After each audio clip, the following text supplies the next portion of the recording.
Buenas tardes, bienvenidos a un nuevo vídeo en el que explicaremos la historia de Mortuary Assistant. Hay que decir que es un poco relativa puesto que hay varios finales, concretamente 5, y algunas cosas cambian en función de cómo jugamos.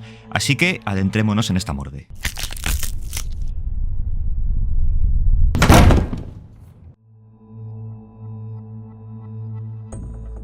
Lo primero que vemos es una secuencia de una joven en un café. Este juego nos traslada al año 1998 y vemos que está conversando con una mujer mucho más mayor, la cual es su abuela. Rebecca, que es el nombre de la protagonista, le cuenta que ha sido contratada como asistente forense en una morgue llamada Riverfield.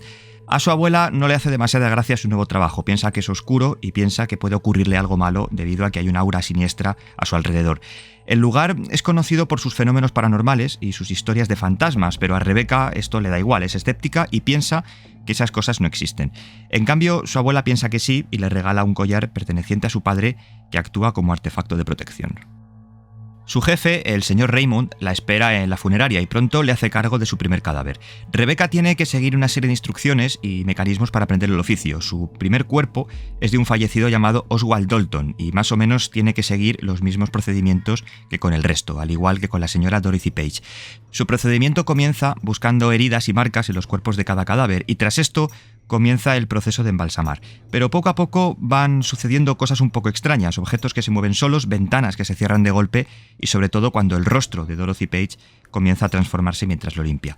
Esto hace creer a Rebecca que es todo producto de su imaginación, de alucinaciones, por tanto, Raymond le dice que puede irse a casa mientras él termina el trabajo. Mientras está sentada, hablando por teléfono con una amiga, contándole su experiencia en estos primeros días en la funeraria, recibe al mismo tiempo una llamada de Raymond pidiéndole que si puede ir cuanto antes para atender un asunto urgente. Todo a partir de aquí comienza a complicarse para Rebecca, que una vez llega a la funeraria ve a una persona con un chubasquero negro mirando a través de la ventana, lo cual pues la asusta bastante. Le sobresalta una llamada en la oficina y es Raymond llamándole desde afuera, la misma figura que mira a través del cristal. Le cuenta que Rebecca está en proceso de ser poseída por un demonio y que para librarse de él tiene que trabajar siguiendo un orden y siguiendo una serie de pautas, a pesar de que ella piensa que todo se trata de una broma por ser su primer día. Pero lejos de eso le da instrucciones para librarse de este demonio y tiene que averiguar su nombre y saber en qué cuerpo se encuentra para poder quemarlo en la incineradora. Y todo esto debe hacerlo con la ayuda de varios artefactos que tienen un viejo armario tras el mostrador. Una vez identifica el cadáver y lo introduce en el horno crematorio, su demonio gritará, se retorcerá e intentará escapar arrastrándose por el suelo. Y llegados a este punto pueden suceder dos cosas distintas. Si el cadáver que Rebecca ha elegido es el correcto, el demonio es enviado de vuelta a su mundo. Raymond nos confiesa que siempre ha estado estudiando el comportamiento de los demonios durante años y Rebecca ha sido la primera en enfrentarse a ellos directamente, siendo capaz de confrontar los peores traumas de su vida mostrados por estas entidades ya que se alimentan de ello.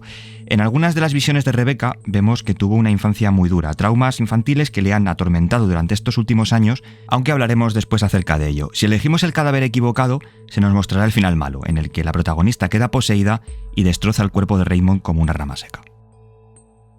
Bien, en otro de los finales, Rebecca encuentra una llave escondida dentro de la funeraria. Intuye que Raymond oculta algo y baja al sótano a través de las puertas exteriores para averiguarlo.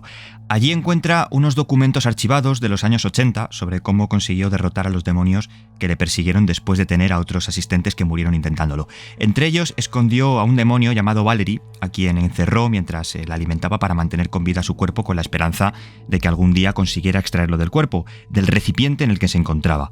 También nos cuenta que el propio Raymond viajó en 1990 a Egipto para reunirse con un tal Salah, para ayudarle en su lucha contra estos demonios, otorgándole las piedras y tablas que vemos en su armario para conseguir su nombre, algo clave. Y algo que no quiero que se me olvide, el mismo Raymond extrae sangre de los posesos para introducirla en los frascos que vemos en el armario, el reactivo. En este nuevo final, Rebecca es capturada por Raymond y atada en el sótano al igual que lo que acabo de contar antes, como el cuerpo poseído de Valerie. Y esto se consigue si la protagonista mete el cuerpo en el horno demasiado pronto, es decir, antes de acabar los turnos. Rebecca es introducida en un ataúd y al igual que con el cuerpo de Valerie, Raymond la mantiene con vida para despojarle del demonio que lleva en su interior y obtener los fluidos reactivos. Si encontramos 5 monedas ocultas, aparecerá una encarnación de la propia Rebecca, a la que deberá hacer frente como representación de su lado oscuro, por decirlo de alguna manera, o sus traumas. Al finalizar el juego, quemando el cadáver correcto, aparecerá una cinemática en la que su padre Ben se encuentra frente a ella consolándola y diciéndole que nada de lo que ha sucedido es culpa suya, debe perdonarse a sí misma y seguir adelante, aunque, como digo, esto vamos a verlo ahora después, con la explicación de las visiones que sufre.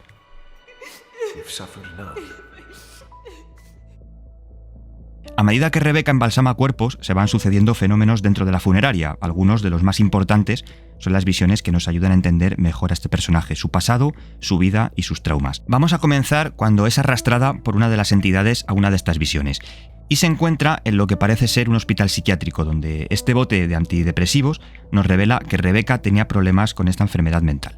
Después de atravesar una puerta llamada alto riesgo, encuentra a una versión de sí misma ahorcada en una de las habitaciones, indicándonos que en algún momento de su vida trató de quitársela.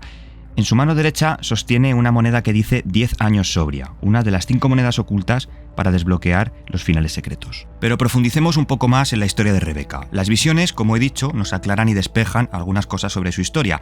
En una de estas alucinaciones ve una habitación sucia y completamente desordenada donde en uno de los colchones encuentra a su madre, al parecer, muerta por una sobredosis. Su cadáver le culpa de la muerte de su propio padre, diciéndole que debería haber estado con él. Todo este sentimiento de culpa, frustración y tristeza hacen que Rebecca se refugie en las drogas y caiga en un profundo estado de depresión, como vemos en la visión del psiquiátrico y en la nota que encontramos junto a la cama. Explica el caso de Rebecca, la depresión que la llevó a ser interna en un hospital sosteniendo el collar de su padre como recuerdo y memoria hacia él, el mismo que la abuela le regaló en la cafetería. ¿Y por qué lo tenía la abuela? Rebecca se lo dio a ella porque no se sentía digna de llevarlo y de honrar la memoria de su padre, ya que se sentía culpable de su muerte. Para explicar la muerte de su padre, debemos trasladarnos a otra de las alucinaciones, donde vemos el apartamento de Rebecca completamente repleto de drogas. De repente comienza a encharcarse el suelo, siendo esto un simbolismo al trauma que sufre y el ahogo ante su propia tristeza. Su padre Ben fue alertado por los médicos y la policía por el estado de salud de su hija, inconsciente por una sobredosis junto a sus amigos y al borde de la muerte. Ben encuentra a Rebecca tendida en el suelo junto a uno de sus amigos y corriendo hacia ella se resbala golpeándose la cabeza con el suelo y perdiendo la vida. Todos estos hechos hacen que Rebecca caiga en una profunda depresión y sea internada en un hospital psiquiátrico sintiéndose culpable por la muerte de su padre. 10 años más tarde, tras rehabilitarse, decide emprender un nuevo rumbo en su vida, aceptando un trabajo en la funeraria. A pesar de ser un lugar oscuro, siente que puede llevarlo a cabo al haber estado tan próxima a la muerte en los últimos años. Por tanto, los demonios contra los que lucha en la historia intentan atormentarla con su pasado, con sus traumas personales y familiares, para destruirla, provocando visiones sobre ellos.